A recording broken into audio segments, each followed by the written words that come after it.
Se gostam de homens de tanga, lubrificados em óleo de bebê, a manusear espadas e a matar bruxas, então vieram ao sítio certo.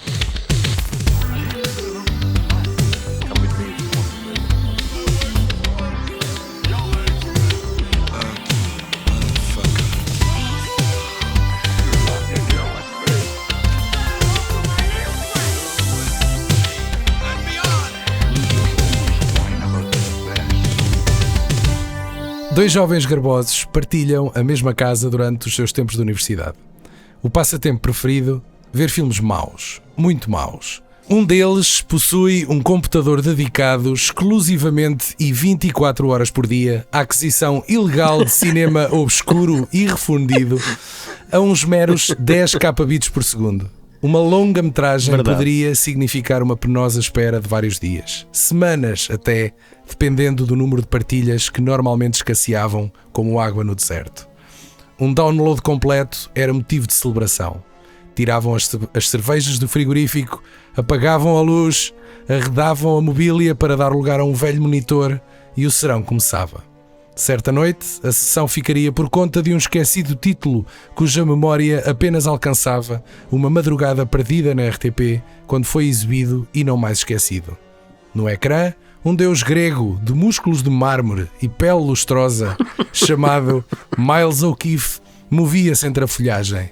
O filme Iron Warrior, ou como brotava das colunas El Guerrero de Hierro, numa manhosa mas hipnotizante versão VHS dobrada em espanhol.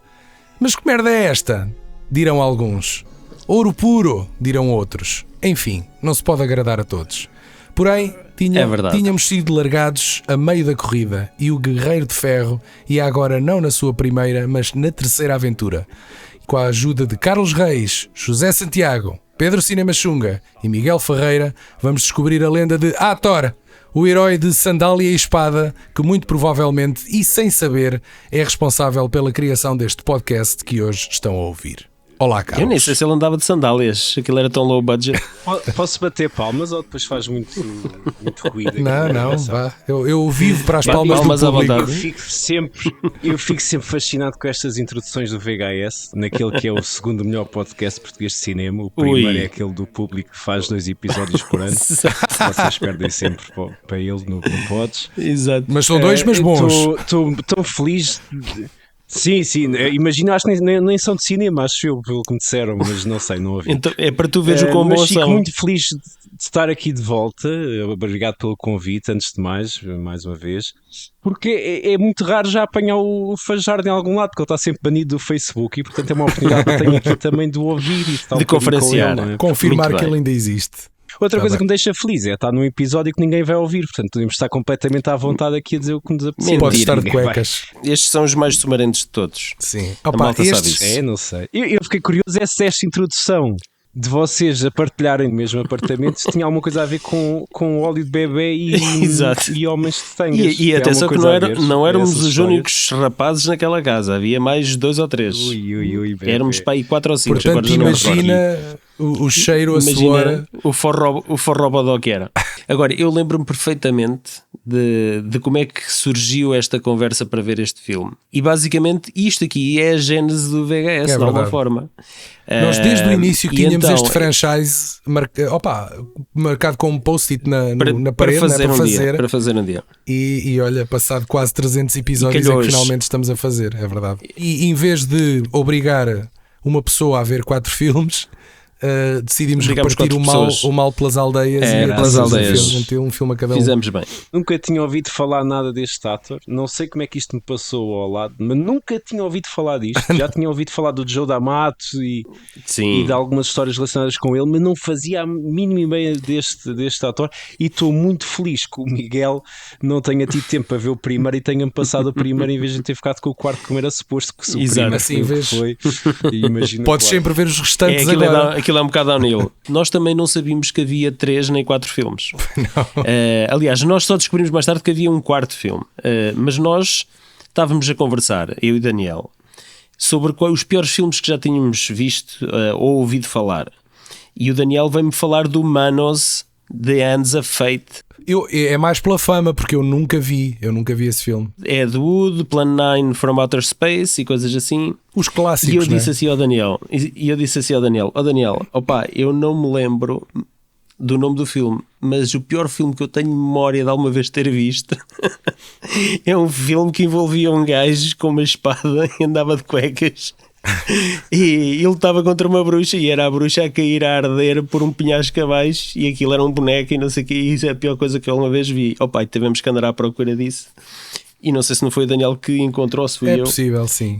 Mas depois o problema foi encontrar depois uma cópia, e foi a tal cópia em espanhol. Em espanhol, um VHS. Pois o Daniel, como é aquele rato de biblioteca, lá descobriu que aquele era o terceiro filme que havia 2 antes daquele. E nós, como é que é possível? Meu Deus. Temos que ver. Agora um gajo tem que ver isto, não é? Exato. E assim estava semeado o feijãozinho do VHS. Lo, the kingdom of the spider shall last 1,000 years, and the people shall suffer 1,000 years, for it is written, and this time shall be known as the age of darkness, for the shadow of the spider shall be the law. Nós aqui somos apresentados ao universo de Hathor através de uma voz off introdutória que nos fala dos atos heróicos do seu pai, Thorin, mas que no filme todos chamam de Thorin, não sei porquê, e que em tudo falha no seu propósito de acabar com o reinado de 1000 anos das aranhas. Hathor é o filho de Thorin, uma espécie de Messias, que as escrituras atestam que será ele a dar cabo do reinado das aranhas. Pronto, e esta é aqui a premissa. E uma das coisas que eu por acaso gostei foi essa narração inicial. Eu achei que estava muito bem feita, não só a nível mitológico, ou seja, nos introduzir logo rapidamente o que é que nos íamos era muito dizer. Conan, logo a começar, né? Sim, mas In the years of explica-te bem a our história como se Lord. fosse patotós quase, e tu ficas logo ali por dentro ao fim de 2 ou 3 minutos, o que é que estás ali a ver?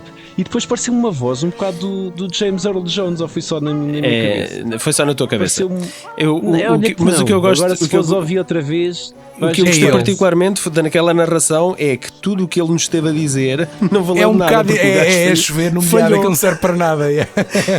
O Thorin é aquele gajo. Quando as coisas acontecem a seguir, tu já percebes porque é que estão a acontecer, porque já percebeste qual era o. Mas interessa-nos saber que ele teve um pai e que esse pai teve feitos fantásticos e que tentou e não conseguiu. É assim um bocado. Ele sabia o segredo do aço e da carta. Só se eles já estavam aqui a pensar num universo cinemático. Não achei assim tão disparatado, digo-vos já. Bem, esta temática da feitiçaria e espada, a capitalizar o sucesso de Conan o Bárbaro com o Schwarzenegger, por esta altura, aqui nesta sequência dos anos 80, surgiram vários rip-offs de baixo orçamento, e os mais conhecidos serão porventura o Deathstalker, que devem haver para uns 4 ou 5, eu só vi os 2 primeiros, e o The Sword and the Sorcerer, do nosso saudoso Albert Pyun.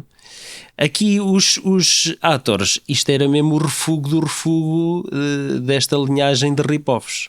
E produção italiana, feita com pouquíssimos recursos, assinado a realização, tanto neste como depois no filme seguinte, é de um tal de David Hills, que nós sabemos muito bem quem é. A.K.A. 300 nomes do Joe D'Amato. Exatamente, Joe 300 novos. Querem explicar quem é este Joe D'Amato? Opa, isto resume-se muito rapidamente. Ele era um prolífico realizador também de conteúdos para adultos. De pornada. Tais como foi no final de carreira. Foi no final de carreira. Não. Foi um bocadinho pela carreira toda, não é? Foi pondo um ou outro pela carreira, mas só depois dedicou-se mesmo só à pornografia à série só nos anos 90, tenho ideia. Pelo menos um documentário de 40 minutos sobre. Ele fez muita coisa nos anos 80. Olha, vou dar aqui uns títulos sugestivos só nos anos 80, se quiseres. Olha, Il Porno Shop de la Sétima Estrada. E tem o porno Holocausto, né? Que é dele. Exatamente, o porno, sim. Esse eu nunca me esqueci.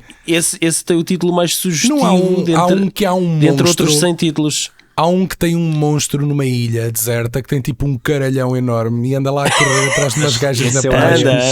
Tem um nome italiano, sim. Eu lembro-me de ouvir um podcast americano sobre mas esse é muito estúpido, pá.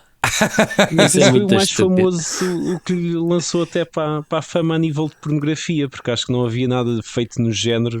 Era fora da caixa. Fora da caixa na pornografia a fazer algo desse género. Então acho que o gajo tinha estava doente ou tinha o pênis doente, uma coisa qualquer, ia ter que o cortar. Então o gajo decide antes de. Estava inchado. Acho que a história é mesmo assim. Eu lembro-me da história que ouvi no podcast, nunca vi o filme.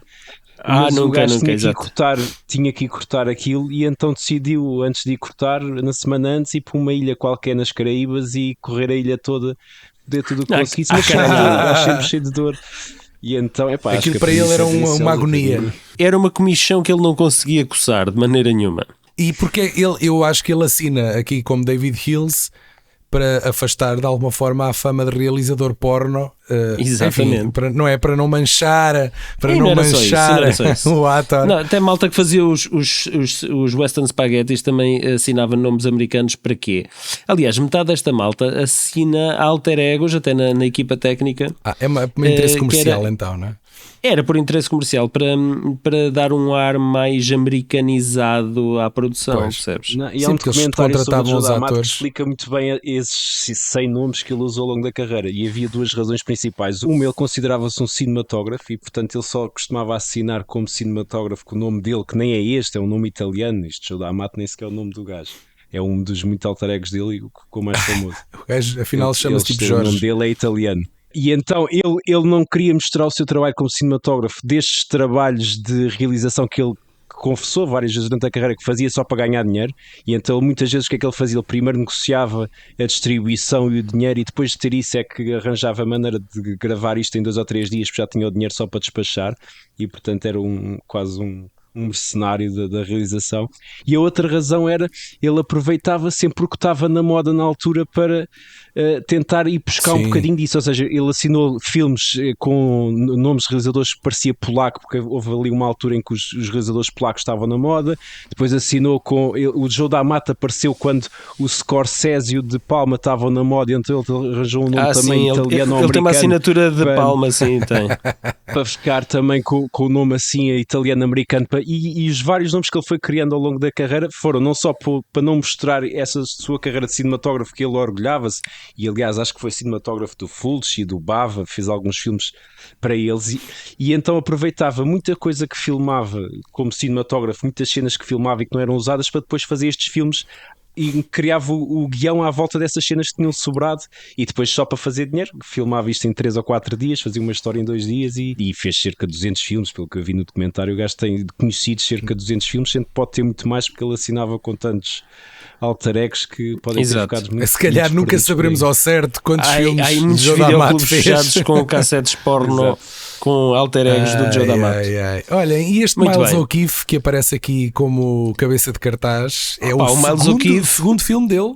O primeiro foi o Tarzan. Era o que Tarzan, ele fez um Tarzan exatamente, com o Boderek. Com o Boderek, exatamente. Esse Tarzan, eu tenho ideia que o vi na RTP Açores uma vez, nem associei a este tipo, não fazia ideia que era este tipo sequer quando o vi agora. Aliás, ele tem o carisma de uma batata, portanto acho que dos gajos todos claramente. Mas tem uma linha de rosto, tem um maxilar reto, que é o que se quer, né? Mas fez o Tarzan famoso com a Boderek, que a Boderek tem lá uma cena a comer uma banana que até deixa os macacos malucos, se não me engano. E ele salvou a Boderek de ser comida por um leão na cena junto à praia, que o leão atacou de verdade a Boderek. Já não me lembro. E ele agarrou o leão. Ele é o herói que nós precisamos. Mas isso está gravado, essa cena está gravada. O leão atacou a Boderek. A sério? E acho que deixou-lhe uma grande cicatriz, já não sei se foi num braço, numa perna. E ele atacou mesmo, e o gajo agarrou-se ao leão e começou a puxar o leão. O papel de Tarzan é perfeito para ele, que ele não tem que falar. Exatamente. Não é? Portanto... O Joe D'Amato disse que ele era um gajo porreiro, mas o gajo era muito mau nos diálogos e nas lutas de espada. Sim, as últimas coisas que eu vi dele era naqueles filmes direto para vídeo, e ele ainda teve aí um ou outro Lamiré num ou outro filme desses, mas depois deixei de o ver dele, desapareceu completamente do radar. Sim. Eu andei à procura porque ele dava um convidado incrível, mas ele não tem redes sociais e não há entrevistas recentes com ele, portanto ele dá a ideia que se fugiu disto tudo. Então saca é a coa das marés vivas. Ele fugiu com o David Bradley. Ele fugiu com o David Bradley, mudaram de nome, de sexo e estão a viver felizes aí numa ilha qualquer. Vamos aqui voltar ao ator. Então, o nosso ator nasce sem um cordão umbilical. Talvez isso seja um sinal de que ele é o verdadeiro Messias. No corpo, nada, zero. Nada. Uma coisa... E já rechonchudinho, é assim um bebê já bem compostinho. E é uma coisa que nunca é clarificada em todo o filme, é se ele é mesmo um filho gerado pelo Thorin, ou se ele é um bebê gerado espontaneamente, tal como Jesus, tipo Jesus não é? Cristo. Mas com o sinal de Thorin, não é? Porque isso nunca se chega a perceber. Thorin é o nome de um dos anões do Hobbit. O que me fez confusão não foi isso.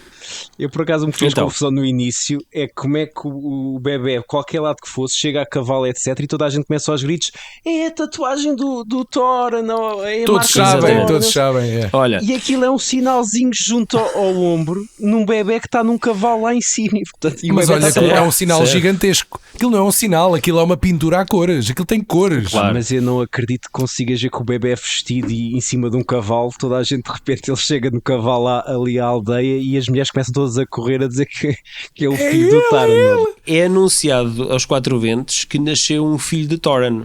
E a tropa lá das aranhas, os malucos lá da seita, ficam doidos. Ok, nasceu lá o filho do Thorin, temos que ir à procura do bebê e matá-lo antes que ele cresça e seja um risco, uma ameaça para nós e não sei o quê. Pequena correção, agora, Paulo, o Dakar... Paulo, pequena correção. Diz. O que eles decidem é matar todos os recém-nascidos para evitar que a profecia se realize. É como a Moisés. O que eu achei absolutamente genial e fiquei logo excitadíssimo.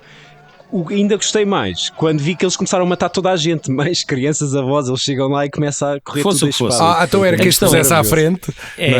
Mas eu acho giro porque a profecia diz que vai nascer uma criança, mas não especifica onde. Ou seja, pode ser em qualquer parte do mundo.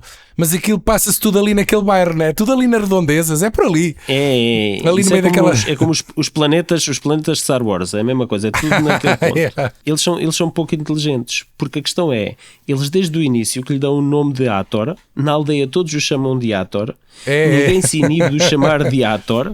É assim, quantos atores é que deverão de haver por aí, não é? E o próprio, facilmente...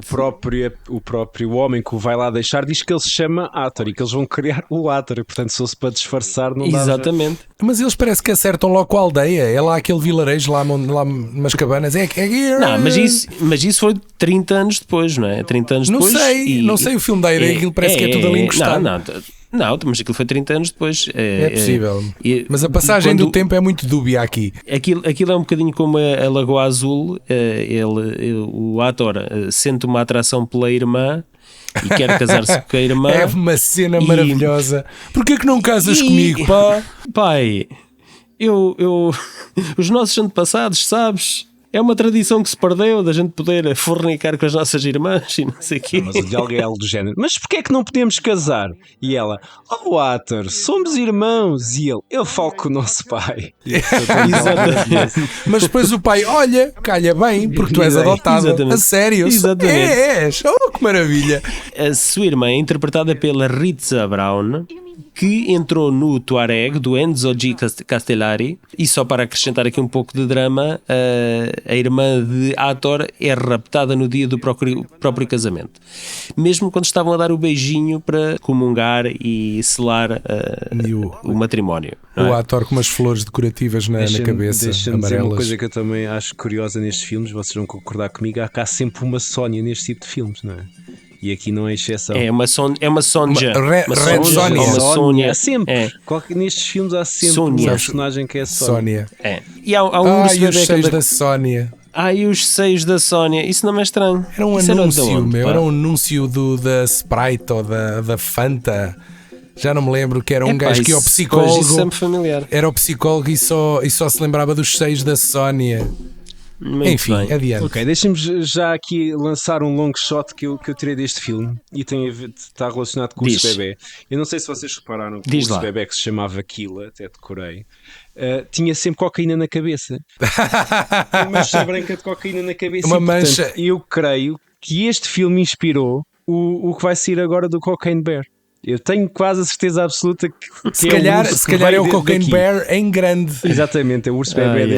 Pode ser. Eu acho que o Joe D'Amato tinha um amigo qualquer lá no zoológico de Roma, porque este filme está pejado de animais assim a avulso. Tem um urso, tem as tarântulas, tem um corso que anda por lá a correr, tem uma coruja, tem muita variedade animal e eu gosto disso. Isso é uma coisa que eu não compreendo. Os gajos lá das tarântulas, eles passavam os dias só a olhar para as tarântulas. Lá o líder da ideia que não a cena dele era. Não faziam absolutamente mais nada na vida. Era Os só outros coitados lá em formatura lá no. Hoje em dia a malta passa o dia a olhar para os reels no Instagram. Qual é a diferença? A ver vídeos de gatos. Olha, portanto... e o gajo que fazia de mau, de Dakar, lá do sacerdote das tarântulas, esse gajo era um antigo lutador de luta livre argentino. É só uma curiosidade. Tinha mesmo ar de argentino. E este foi o último filme dele. E já que estamos a falar em atores, deixem-me dizer que a moça que depois se junta a ele, sim, porque este filme, lá está, ele vai ter lá a Sabrina. Também há Sabrina Ciani, italiana, que faz lá parte das mulheres amazonas. Ciani. Aquilo é tipo uma tribo amazona da Wonder Woman com quem ele se cruza. Olha, e essa atriz entrou no Conquest do Lucio Fulci e no 2020 Gladiadores do Texas. E no Mundo Canibal do Jesse Franco, que foi filmado aqui em Sintra. Portanto, Sabrina Ciani era muito rodada. Já andou a ser devorada por canibais em Sintra. Então essa atriz, a Sabrina, ela interpreta a Rune, que o ator salva de um grupo de meliantes, mas afinal ela é que é a amada fita, porque ela é que o estava a roubar, basicamente. E ela interpreta aquele tipo de gaja que apetece esbofetear a toda a hora. Atenção, não é que eu concordo com isso, mas se apetece, lá isso apetece, não é? Ai, já Deus. Porque é que o Paulo está sempre a ser banido do Facebook? Já vi porquê. Porque elas são muito histéricas, não é? Gritam muito, então às vezes tem que puxar a mão atrás. Eu percebo. Sem comentários, não quer ser cancelado. O ator, tal como Conan, é aliciado até ao covil de uma bruxa que o quer seduzir. Mas no fim o feitiço quebra-se e ela é linda ao longe, mas ao perto está longe de ser linda. Ela espetou a cara num bolo de aniversário e ficou assim naquele estado. Faz lembrar aquela cena da lua em que a bala acerta no olho da lua. Mas por acaso a bruxa é interpretada pela Laura Gemser. Bem, tu foste atrás das atrizes todas, é uma coisa. Não, mas atenção, esta Laura Gemser tem muito que se lhe diga, porque ela era a belíssima Black Emanuel. Porque um dos filões que o Joe D'Amato perseguiu foi também o filão do Emmanuel. Então ele tem um filão de Black Exploitation. Mas é oficial Emmanuel? Ou é tipo uma coisa da Candonga? É rip-off. Só leva um M, não leva os dois M's. É rip-off. Não digas rip-off, Paulo, diz é da Candonga. Vamos falar português como deve ser, está bem? É contrafeita, é uma cópia contrafeita do Emmanuel, não é?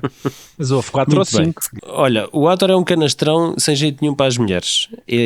Então o gajo é apanhado por uma tribo de mulheres e em vez de lhes dar a sua semente e procriar com todas elas... Não era com todas elas, era só com uma e a seguir era Death by Snoo. Que fosse com uma. Mas o gajo parece que andou num missionário e está a guardar-se para a irmã. Ele não tem maldade. É só músculo e não há cérebro. Não é isso, é ingênuo. O nosso amigo do bigodinho, que eu até não achei mau ator, o mestre, o mentor, acho que era o Greba que ele se chamava. Greba, não sei como é que se chama. Ele, quando está a mostrar lá os seus troféus, o Griba, a cave é sempre a mesma, depois eles vão mudando o set design da cave. É a cave do mal, mas com uma decoração nova, é verdade. Exato, vão mudando a decoração. E portanto, quando ele está a mostrar os seus troféus, ele fala de um reino que houve ali um troféu, uma espada qualquer que ele tirou, de um reino que era governado por 7 irmãs siamesas. E eu fiquei a pensar. Foda-se, ficaste logo, opa! Não, eu quero ver este filme. Um reino com universo cinemático. Levem-me já para este universo cinemático. Façam uma sequela, uma prequela, o que quiserem, mas eu quero ver isto. Deve ter sido um parto difícil, não é? Deixem-me dizer que lá ele ensina 2 regras quando está ali a treinar o ator e diz assim: manter os pés afastados. Exatamente, pés afastados e peso distribuído. Regra número 2, surpresa, pumba, e dá-lhe. E eu adorei essa regra, eu acho que usei isto para tudo na vida. Dá-lhe um crenco. Há 2 regras, amigos. Um pontapé, começa a dizer isso, regra número 1 faz isto e a regra número 2 é sempre surpresa. É surpresa. Um pontapé, uma chapada. É tipo, que lição é que afinal um gajo tira dali, não é?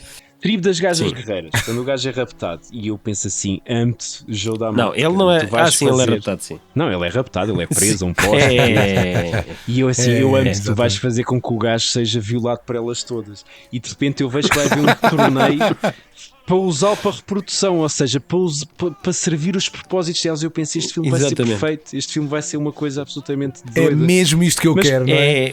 É uma é cena. Mesmo isto que eu quero, ele preso à árvore, o ding-dong de fora e de repente tudo ali a rodar, as gajas todas a rodar. Pois, mas não foi esse filme. A maneira deles fazerem noite é meter o filtro um bocadito azul e sons de vida noturna. Grilos. Mas aquilo é grilos, mas aquilo era durante o dia. Aquilo é obviamente filmado num jardim.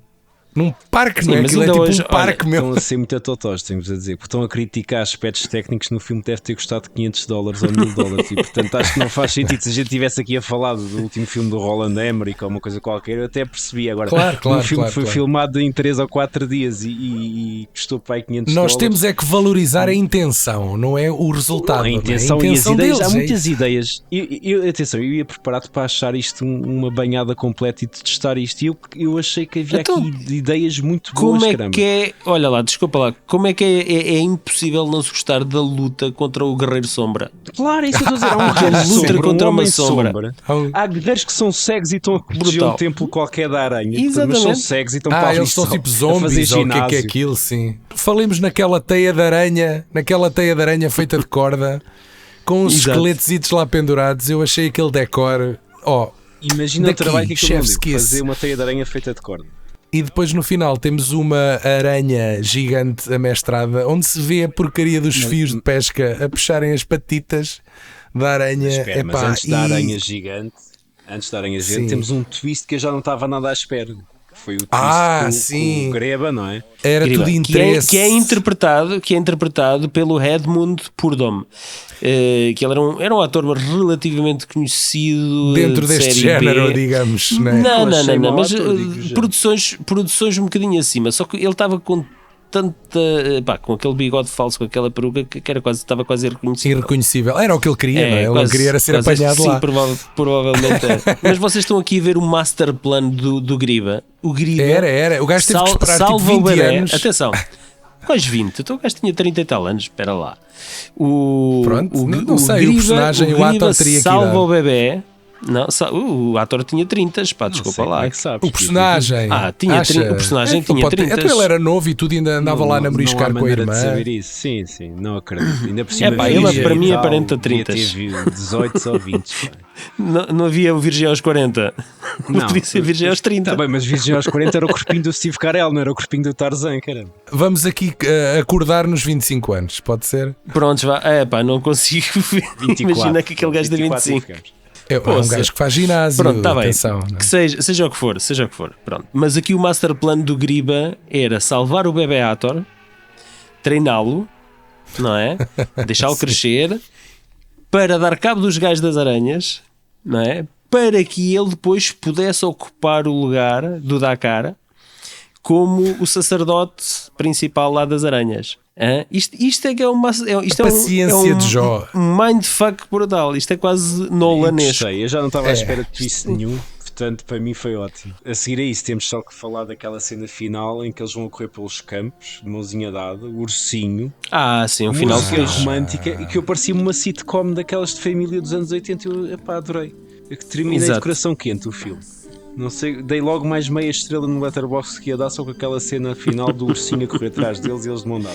Era uma família na pradaria.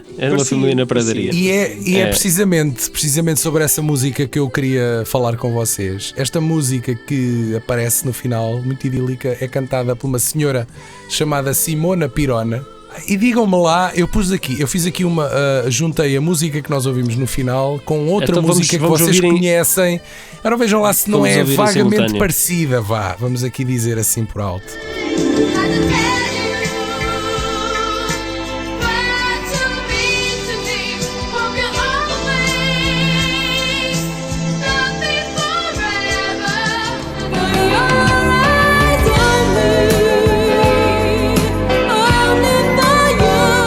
É igualzinha a For Your Eyes Only. Sim, senhor, muito bem. James Bond. Bem apanhado. Sim, senhor, eu não apanhei quando ouvi. E eu fui procurar esta senhora Simona Pirone, tem um perfil no Instagram e aparece, ainda é viva, aparentemente, e se for a mesma pessoa, que provavelmente diz que é backup singer e já trabalhou com uma data de bandas internacionais. Portanto, eu acredito que seja esta senhora. Muito bem. De resto, Então, tenho kudos para a Simona. Muito bem. Tenho só a dizer, Daniel, lamento desapontar, como é tradição nos nossos episódios, estive a deixar os créditos todos a correr e não encontrei nada ao nível do Picha. O melhor que encontrei foi um John Gay Ford, portanto, não sei se serve ou não. Exatamente. Mas não Que provavelmente é nome falso. É um alter ego.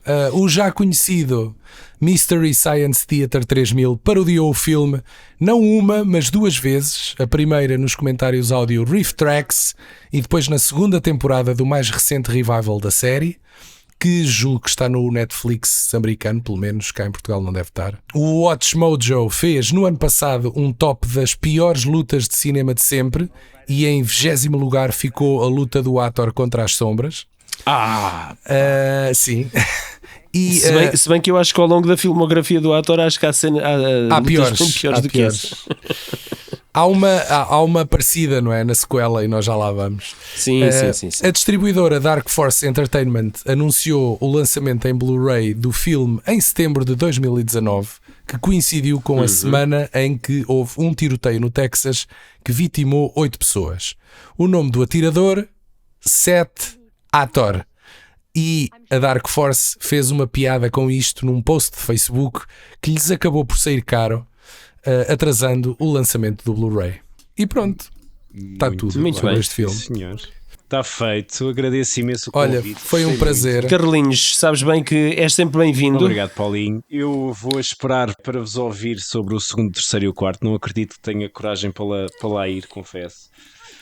Mas vou ouvir-vos atentamente. Espero que este episódio ajude-vos a ganhar o Pods para o ano, porque, quer dizer, se falarem do ator e não ganharem o Pods, alguma coisa está errada no mundo, não é? Não, eu faço Manuel Subtil e enfio-me naquelas casas de banho barricado com uma bomba até vos darem o prémio. Ai, que é uma pá, como é que ele dizia? Ai, não sei o quê. Já não me lembro. Já não se lembram?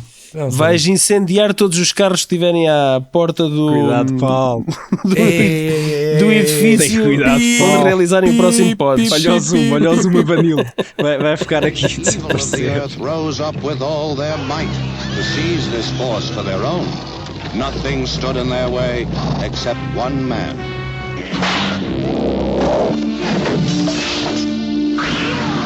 The Blade Master.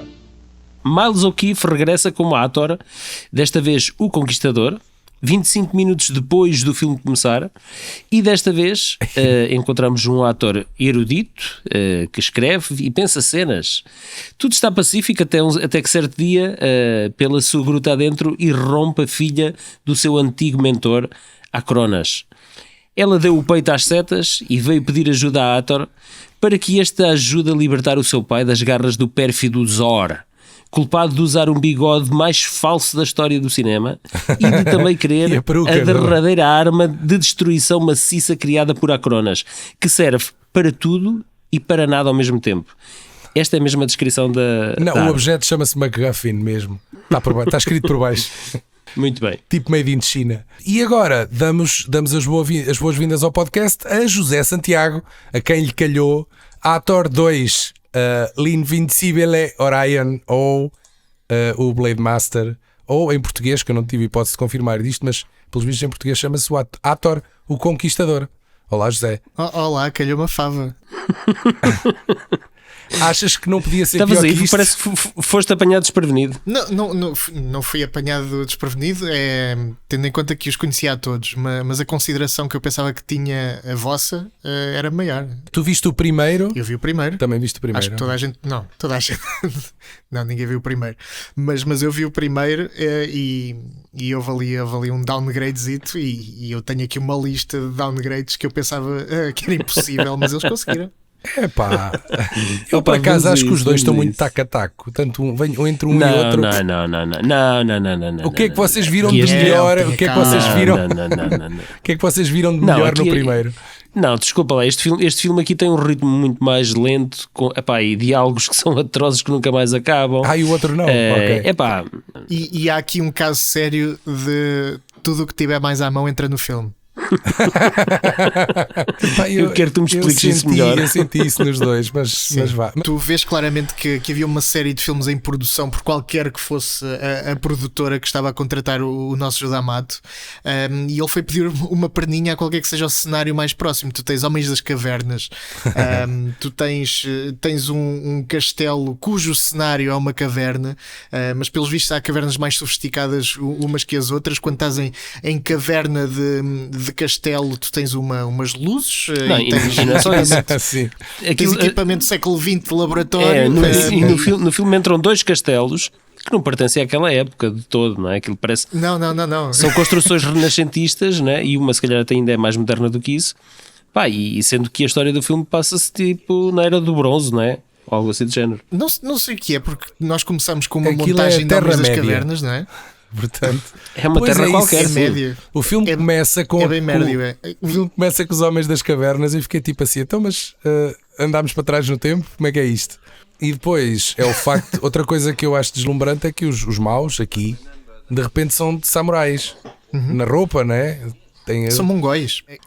Aquilo parecem mongóis, não só pelo aspecto físico, porque aqueles bigodes e aquelas perucas, tudo faz. Aliás, eu não sei o que é que o nosso vilão quer ser, se quer ser meio asiático, se aquilo é mesmo uma escolha de apropriação cultural. O gajo que já tinha alguma inspiração nos filmes do Akira Kurosawa. O que é que andava ali a bater em 1982? Pois o Run é de 85, por isso tem que ser os 7 samurais ou algo assim do género. Não sei, eles estavam a fazer qualquer coisa, algum Sword and Sandal que Yojimbo. estavam a fazer ali perto. Algum experimentalismo okay. que fica sempre bem dizer. Não, mas se calhar começava-se pela história, pelo que nós achamos que possa ser uma história do filme. Sim. Que é Temos basicamente um cientista. Este é assumidamente uma sequela, não é? Depois dos filmes, ao contrário dos filmes que vêm a seguir, este é o único que tem um personagem que remete para os eventos do filme anterior, que ele descreve o herói, o ator, como sendo, e depois tem um recap. Tem um resumo do que nós vimos no filme anterior. Sim. Mas o Duarte e companhia é que tinha uma premissa deste género, que era, havia sempre um professor que estava a desenvolver uma fórmula qualquer, que era raptado, e depois a filha é que ia, juntamente com o Duarte e companhia, salvar o professor. Tentar resolver o... E não sei se repararam quando o professor tentou explicar à filha o que é que aquilo era. Sei o quê. Sim. A filha pergunta assim: isto é mas tudo, pai, o que é isto? Isto é tudo e não é nada. É sabedoria. Isto é tudo e não é nada. Yeah. Não, ele diz literalmente isto é tudo e não é nada. Okay. Mas isso é uma coisa filosófica, tipo o universo. Porque é que nós estamos aqui? Para onde é que vamos? Exato. É uma coisa desse género. É o Tesseract. E os maus chegam, não sei como é que eles souberam que o senhor tinha inventado tudo que não era nada, e pronto, e chegaram lá para ir buscar tudo que não era nada, porque eles desejavam muito tudo que não era nada. Naquela época, tipo, isso sabia-se, era rápido a saber essas notícias. Falava-se aí nas tabernas, não é? Não havia mais nada a acontecer, então. E depois, ele tem que mandar a filha ir buscar o ator, não é? E a miúda sai a correr. Sim. E aquilo dá a ideia que leva o ator... Leva com uma seta no peito. Esperem aí, mas vocês lembram-se das indicações que ela deu à filha para encontrar o ator? Então, já não me lembro, não faço ideia. Pois eu vi o filme há 2 horas. As indicações. Sim. Filha, tu vai, e quando vires que a natureza deixa de crescer e que tudo parece desistir, é lá que o encontras. É lá, que ela chega, é um Bem, vulcão. até já. Filha, vai, quando vires que não há natureza, é lá. Dá a ideia que ela vai a correr e aquilo é tipo quê? Uma tarde? Ela encontra o ator ao final da tarde. Ao final da tarde, sai depois do almoço. E depois, o tempo que demora ao ator e a ela para regressar ao castelo do pai é tipo meses, não é? É assim uma coisa. Aquilo é tipo o capuchinho vermelho. Para ir ter com a avózinha, não se pode desviar do caminho. Se ela se desvia do caminho, mete-se em trabalhos. Não é? O problema foi esse. E foi o que aconteceu. E meteu-se em trabalhos. Exatamente. Sim. Depois temos as side quests. Que lhe furaram mesmo o coração, mas depois passou a ser só um ombro e vai saber, era só um arranhão no dia a seguir. Exatamente. E o ator agora tem um sidekick. Pois é. Não é? O ator tem um sidekick chamado Thong. Que é tipo aquele. É Thong ou era Fong? Eu já não me lembro. Era Thong? Era Fong? Thong com uma peça de roupa. De sunga. Sunga. que o ator usava, precisamente. Podemos dizer que sim. Aquilo faz-me lembrar o Green Hornet. Né? É quase tipo isso. O Green Hornet. Era o cato do ator. Olhem, eu tenho aqui... O cato do ator. Parece que estamos aqui a falar um dialeto. Mas é engraçado que eu tentei... A partir do momento em que eu vi que o Thong estava em jogo, eu pensei... contente. Não, eu pensei... Vamos lá ver qual é o papel dele no meio disto tudo. Pronto, é uma personagem que podia não estar lá. Mas atenção que ele serve de... Mas ele salva o ator. Serve de Deus Ex Machina, assim. Ele aparece quando parece que está tudo para correr mal. É o final. Ele salva a honra do convento. É. No final ele tem ali um papel, mas ele não fala durante o... Pois não, é verdade, ele nunca chega a abrir a boca. Eu tenho aqui a informação de que o Joe D'Amato de ter contado que o plano inicial deles era fazer uma versão à la italiana da Guerra do Fogo, que tinha estreado em 81, chamado Adão e Eva, e seria o Miles O'Keefe uma vez mais a fazer o papel principal, mas que à última hora o ator desistiu de fazer este Adão e Eva. E a alternativa contratual que lhe restava era fazer uma sequela do Ator, que é o que temos aqui hoje. E isto faz sentido porque daí nós termos Homens das Cavernas em algumas sequências, da ideia que é um do aproveitamento que eles tinham já preparado para outro filme. Esse Adão e Eva acabou mesmo por acontecer, porque existe um Adão e Eva que acabou por ser realizado à mesma, mas por outra dupla e com outro ator. E existe um filme italiano. Ao que sei, quando o filme foi lançado depois no mercado internacional, um dos títulos até se chamava Cave Dweller. Sim, acho que na televisão americana passou como Cave Dwellers. Também muito por causa daqueles gajos do Mystery Science Theater 3000 que também fizeram uma paródia a este filme em 91. Que para quem não sabe, isto é um programa de culto que tinha por hábito fazer uma trilha de comentários áudio a parodiar, a gozar com os filmes que eles estavam a ver. Portanto, é uma coisa que acaba muito à nossa imagem. Sim, exatamente. Então faz os comentários áudio. Se quiserem, as últimas 2 temporadas estão no Netflix. Disse isso com o Carlos há bocado, que não tinha a certeza se estavam na versão portuguesa. Está confirmado. Tá, pronto. E é bom, recomendas aquilo, é fixe? Eu gostei muito. Vi lá coisas que gostei muito. Eu gosto daquele género de piadas, mas é uma coisa que se pode perder um bocado na tradução, e se calhar quem está mais habituado ao género de humor americano é capaz de gostar daquilo, porque aquilo é feito, não são comentários improvisados, ou seja, eles já estudaram os filmes, eles sabem exatamente quando é que devem meter. E aquilo resulta bem. Tu não foi a primeira vez que tu viste este filme, imagino eu. Não foi, mas na altura em que eu via, agora tive que rever para avivar a memória, mas na altura em que o vi, isto era um filme fixe, isto era uma das coisas que eu via e era um grande sábado à tarde. Tu ainda viste que aos olhos de alguém que via isto, tu viste isto na televisão e achava isto fixe. Eu não vi isto na televisão, eu aluguei isto, eu devia ter uns 14, 15 anos, sei lá, mas foi um daqueles filmes que depois, este e os outros atores foi daqueles filmes que me foram atravessando ao lado durante todo o secundário. Mas isto é incrível. Às vezes alugava a série, alugava os filmes e voltava a ver. Porque tu provavelmente és a única pessoa neste episódio da saga do Ator que viu estes filmes da forma mais orgânica, né? Que é ver em cassete. Tu colecionas as cassetes. Sim. E tens alguma cassete desta saga? Do Ator não tenho nenhuma, mas curiosamente tenho a cassete do Calígula, do Joe D'Amato, que partilha grande parte do elenco.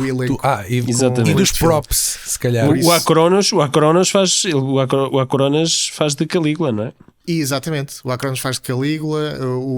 O pai da rapariga em Perigo é o Petreios do Calígula. Portanto há aqui várias personagens. Então, já agora podemos aqui mencionar aqui outros membros deste elenco aqui. Lá vais do Ator 2. Correr as gajas todas no IMDb, Paulo. Não, agora vou começar pelo David Brandon, o que faz de Zor, o vilão, que tem o bigode falso e a peruca. Este senhor entrou no Aquarius, que é um giallo muito fixe, que eu gosto bastante, e no She, que o Pedro Cinema Sugar e o Xi. adora quase tanto como o Comando. Mais importante que isso, o Xi faz parte do espólio VHS. É a favor ir aos arquivos procurar. Ele no X, se não me engano, tem um papel muito pequenino. Muito pequeno, sim. A Mila, a nossa, é interpretada pela nossa querida Lisa Foster, que depois do Ator 2 fez mais algumas aparições de low profile, e perdemos uma atriz medíocre para ganharmos uma criadora de efeitos visuais de algum relevo. Chegou a trabalhar no Cliffhanger, não é? Sim. Mais o quê? É produtora de videojogos e estamos a falar de AAA, jogos de alto gabarito. Sim, Modern Warfare e coisas assim. E eu fui à procura dela, claro, e encontrei o LinkedIn dela. Vejam bem, ela tem um LinkedIn já com alguma idade, é certo, mas está lá a senhora, muito profissional. Continua inteiraça? É giro. Só tem uma fotografia de óculos. Profissional ou não? Coitada, ela também já não deve estar muito bem de saúde, porque depois daquilo que passou no Ator, quer dizer, Sim, aquela técnica de anestesia com couves, é isso. Ela passou 30 por uma linha naquele filme. Nem sequer havia um urso e quando aqui o para... gajo, o ator, lhe pede para ela provar que é filha do Acronas, não é? E ela faz uma cena MacGyver, não é? Não, ela raspa a parede, não é? Porque eles raspa a pólvora da parede. Então, não é uma cena MacGyver? É, mas a questão é: mas as paredes daquela caverna cheia de archotes por todo lado são feitas de pólvora ou lá o que seja. Enfim, fiquei a pensar nisto. Outra coisa que me deixou meio parvo a ver isto, e ainda bem que este filme tem uma retrospectiva do primeiro, porque no primeiro... isto tem muitos pontos em comum. No primeiro ele luta contra sombras, e no segundo luta contra o ar. Ele luta contra nada. Contra o ar. Homens não invisíveis. Não me digam que isto não é um downgrade. Mas eles são espertos, porque eles utilizam a mesma técnica para apanhar o homem invisível. Ou é tirar tinta, tirar qualquer coisa. Aqui tiram as mantas, não é? As capas ou as mantas, ou o que é para isso, cima deles. Se há coisa que nós sabemos, é que quando és invisível deixas de ter o poder de tirar coisas de cima. É isso. Deixem-me recordar aqui que o Paulo uma vez partilhou connosco, e ele pode confirmar, que te fazia sempre muita espécie quando nos filmes atiravam uma malha, quando atiram aquela rede, e as pessoas vêm sempre muito aflitas para sair de lá de dentro. Mas rede é diferente. E não é só isso. Mas pano então é uma coisa. E quando tu tens aquelas armadilhas estúpidas que a malta vai andar pela floresta e de repente há uma rede no chão que os apanha numa bola lá no ar, não é? Tipo isso, mas não é só nesse filme, em dezenas de filmes em que a malta, a malha das redes, aquilo pedimos que sair pelo buraco da malha, mas não conseguem, ficam lá presos, não é? Normalmente diz onde passa a tua cabeça, passa o resto do corpo. O resto é pescoço, sim. Yeah. Meu Deus. Lembro-me de quando o ator foi salvar a menina, a filha do cientista, e dos senhores das cavernas que a raptam. Sim. E o que ele faz é pregar-lhes um susto. Ele basicamente entra na caverna e faz sim. Não, mas tem um efeito pirotécnico aí no meio. This is my boomstick. Exatamente. Se no primeiro tínhamos aranhas, neste temos uma cobra, uma sumptuosa cobra gigante. Eu acho que isto ainda é reminiscente do Conan. Não. Isto é reminiscente do plano 9 do plano 9 from Outer Space, que é o polvo. O polvo não é do plano 9. Não é nesse filme. Não interessa. Filme, mas é do Bela Lugosi. Em que ele tem que agarrar nos tentáculos do polvo para parecer que é o polvo que o está a atacar. Aqui é o que ele faz com aquela cobra gigante. E a boca, a cobra gigante, a cobra gigante e as. Não, mas a questão é aquelas pessoas que são sacrificadas, atiradas para as cobras e não sei o quê, isso é tudo reminiscente do Conan. Este cruzamento entre tempos é uma constante no ator, e pronto, e o culminar deste cruzamento temporal é o Ultraleve. É a Asa Delta. Exatamente. É a Asa Delta. Onde é que aquela merda estava? Porque eles chegam lá, o gajo desaparece e de repente aparece. Nós não podemos tirar da equação que ele poderá ter feito aquilo na hora, uma vez que ele agora é cientista, não é? Nós a primeira vez que o vemos, ele está. Só lhe faltavam os óculosinhos na ponta do nariz. Encontrou um ponto suficientemente alto para se poder lançar e chegar acima do castelo, não é?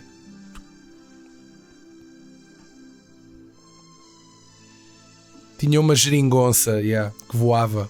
Mas nunca uma asa delta. Agora, ainda nesta sequência da asa delta, eu acho interessante que o filme, para além de roubar ideias, também rouba imagens de outros 2 filmes. Nomeadamente o filme italiano Tauro, Força Bruta, nas cenas de abertura, e de um filme da Segunda Guerra Mundial chamado O Desafio das Águias, quando o ator está a fazer asa delta. Pois. O que explica. Pois, então é aquele outro castelo. É isso outro o que explica porque é que de repente nós estamos a ver um castelo na Alemanha que nada tem a ver com o castelo onde eles efetivamente aterram. Parecia, por acaso... É para esses lados, sim, mas eu fui ver, aquilo não é o mesmo castelo de todo. Porque eles quando estão na parte de fora do castelo ou numa muralha, claramente aquilo parece óbitos. Mas eu não sei o que é que acontece quando tu entras em alguma divisão daquele castelo. É uma caverna. É uma caverna. Não, porque eles entraram pelas catacumbas. Eles tiveram acesso, eles deixaram. Aquilo vai direto da muralha para a catacumba. Não há pisos intermédios. Tu tens uma fortaleza imponente, mas depois o aspecto exterior não tem nada. Não é muito. Era a garrafeira, era a garrafeira onde eles iam. Era a garrafeira, pronto. É isso, que é assim uma zona mais fresquinha, faz sentido. Aqui nós temos que dar um desconto ao Joe D'Amato, porque supostamente este filme foi gravado em 2 semanas e sem guião. E, diga-se, eu acredito. Eu acredito piamente que tenha sido. É daqueles que se nota. Explicava muita coisa, não era? Olha, eles pouparam logo com o sidekick do ator, que não abre o bico.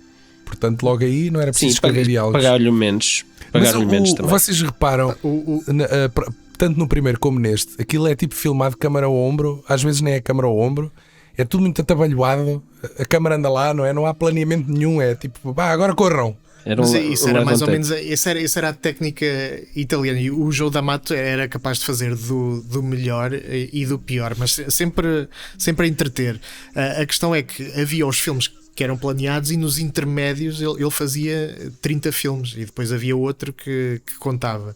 Este é um dos 30 e nota-se, e estes, tal como ele fazia estes, fazia muitos que iam aproveitar os sets de projetos anteriores, aquele que já estava preparado do próximo, e este é claramente um daqueles que o estúdio diz, olha, isto é o que está a bater nos Estados Unidos, vamos fazer uma coisa parecida. Coisa igual. E eles fizeram uma coisa igual. Iam lá ao armazém do Cinecittà. Olha, temos aqui 10 escudos, temos aqui umas farpelas que dão para fazer umas coisas de umas tribos. Por acaso conseguiram o tipo que tinha feito de Tarzan no filme do Derek, com a Bob Derek, não é? E pronto, tinham esse star power. No entanto, não tinham muito mais e pronto, acontece que há dispositivos narrativos que são aquilo que é tudo e é nada ao mesmo tempo. Exato. O sítio onde o ator vive é onde acabar tudo, é lá, pronto. E não se sabe muito bem o que é que se tem que fazer a não ser matar o mauzão, porque basicamente a história é essa. Alguém vai dizer ao ator, chega aqui, o ator vai e resolve. Sim, mas o vilão é muito fraquinho, pá. O vilão é muito fraquinho, só fala. É para contrastar com o vilão primeiro. nem presença tem. Que estás a querer dizer que aquela peruca não tem presença. Faz-me lembrar os vilões de James Bond, falam muito, depois matem, caraças. Ele até diz, eu podia torturar-te para eu obter a resposta, mas eu não vou fazer isso. Mas há uma personagem... Há uma personagem muito Mas não, porque senão este filme só tinha 30 filme. minutos e nós precisamos que ele tenha 80 minutos. Qual é que é? Há uma personagem extremamente trágica que é aquele feiticeiro que está ao mando do nosso vilão, que diz, eu tenho a magia capaz de poder travar este ator. Exatamente. E eu vou dar o meu melhor. E o que é que ele faz? Faz nevoeiro, pronto. e essa personagem é muito trágica porque eu vi naquele vilão um menino mimado, e isso é a coisa que eu não gosto de ver nos meus vilões, são os meninos mimados. Kylo Ren. É o Kylo Ren. E mais trágico ainda é no primeiro filme que tu sabes que o ator vai atrás da mulher e durante a viagem ele encontra outra gaja e tu sabes que aquela gaja vai morrer porque ele não pode ficar com 2 no final, não é? Ainda é mais trágico. Porquê? Não pode, não, porque a lei não permite, percebes? Não, tu já sabes, e havia ali uma indumentária que também já denunciava, porque tu consegues ver isto da maneira como as pessoas estão vestidas. Aquela é puta, não é? É uma mulher para casar e outra é para coisa. Não era bem isso que eu estava a dizer. Okay, enquanto que Não era Daniel. Eu não percebo a evolução da história a nível de vestimentas, porque nós chegamos agora ao século XX, nós estamos no século XXI, mas quando chegamos ao século XX, as pessoas foram tornando-se púdicas, e quando vejo filmes destas épocas, da Idade do Bronze e não sei o quê, as gajas andavam quase nuas. Por isso eu não percebo como é que se tornaram tão púdicas ao longo dos séculos, percebes? As mulheres em geral, queres tu será dizer? Que vem aí uma idade do gelo? As mulheres em geral, será que vem uma idade do gelo? Foi a idade está mais frio? Foi a idade das trevas, pá, a religião deu conta disto tudo. Também não percebo essa evolução que da às vezes moda. depende da zona do planeta, não é? Pode estar muito quente na terra de Hathor. Estava nos trópicos. Sim, nos trópicos italianos. Muito bem. Para mim, a única coisa que me ocorre ainda dizer é que este é o mais fraco da trilogia Hathor com o Miles O'Keeffe. Para mim é. Terminámos a nossa primeira parte de 2 episódios dedicados à saga Hathor. Ainda temos pela frente o Guerreiro de Hierro, Iron Warrior e o The Quest. A espada que é? The Quest for the Mighty Sword. É isto. Que é talvez o filme mais fora, digamos assim, de toda a saga, mas sendo lá chegaremos. Que estes dois são mais párias da saga Hathor, porque o terceiro é do Brescia, e depois o Joe D'Amato regressou para fechar a saga com o quarto, mas também já mudou de ator, portanto nós faremos todo. São outras mudou contas. De ator, yeah. Faremos todo o guia necessário para conhecer o ator mudou de ator, não é? Eu tenho ideia sempre de uma saga que é uma coisa que continua uma história, mas o ator é tipo episódico. Não tem uma continuação. Mas então que termo é que eu uso, pá? Não, usa saga. Eu é saga. Estou só a ser picuinha. É saga. Bom, o próximo episódio tem um bónus porque vamos conversar com uma atriz que entrou no Iron Warrior, e o mais fascinante de tudo é que nós conhecemos melhor o filme do que ela, na verdade. Que já pouco ou nada se lembrava, mas pá, valeu bem a pena. É Iris Peinado, nós já recebemos, é uma atriz dominicana que vive em Itália, creio que é assim, e que nós já E continua uma mulher bem linda e cheia de sentido de humor. Muito bem. E que nós já recebemos. Ela por acaso tinha uns olhos penetrantes. Ui, agora fizeste lembrar a Tuxa, que ela dizia Simão Sabrosa, que tinha uns olhos de puta provocantes. Exatamente. Pronto, a Iris Peinado tem os olhos provocantes, pronto.